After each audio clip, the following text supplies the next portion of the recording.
বিসমিল্লাহির রহমানির রহিম। পরিবেশনায় ও পরিচালনায় দিক দিগন্ত। বলতেছে ফাতেমা বলতেছে, আমি জানি আমার স্বামী হলো দুই দিক দিয়ে এক নম্বর। এই দুনিয়াতে সবচাইতে জ্ঞানী হলো আমার স্বামী হযরত আলী। জোরে কোন সুবহানাল্লাহ। কিয়ামত পর্যন্ত হযরত আলীর মতন জ্ঞানী কোনো মানুষ হবে? জোরে কোন হবে? ওমর ফারুক রাখালকে উটের পিঠে দিয়া জেরুজালেমে গেছিল। জেরুজালেমের খ্রিস্টানরা মনে করছে যিনি উটের পিঠে বসে আছে তিনি হযরত ওমর।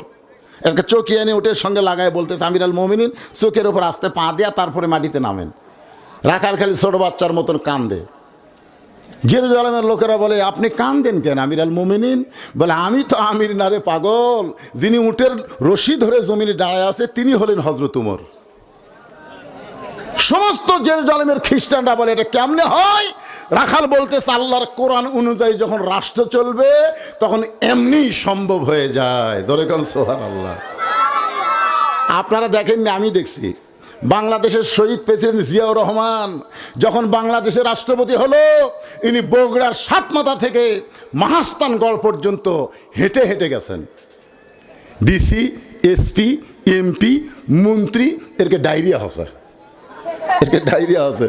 যাওয়ার সময় গোকুলের ওটি এক কৃষক আসতেছে জমির থেকে, দৌড়ে গিয়া শহীদ প্রেসিডেন্ট জিয়াউর রহমান তাকে বুকের মধ্যে নিয়ে কপালে একটা চুমা দিলেন। ডিসি, এসপি কয়, হায় হাই রে, ইয়ার গাও ঘামে কি গন্ধ রে। রে দুনিয়ার থেকে যখন চলে গেলেন, তার আমল নামা হলো একটা ভাঙ্গা সুটকেস, 1 টাকাও ব্যাংক ব্যালেন্স নাই। আর হাসিনা তার বোন আর ওর বেটা জয় এই রূপপুর থেকে 5,500 কোটি টাকা একটা জায়গার থেকে আরে মারিছে, এক জায়গার থেকে। আর বলে, আমার কেউ নেই। তোর এত কেউ নেই, তুই এত মারলি কেন? গোটা বাংলাদেশকে তলাবিহীন ঝুড়ি বানাচ্ছে। জোরে কোন কথা, ঠিক কথা বলেন। মিশে মায়ায় বন্দি থাইকা করলাম কত খেলা, পশ্চিমে তাকায়া দেখো তোমার জীবনের ডুইবা গেছে বেলা।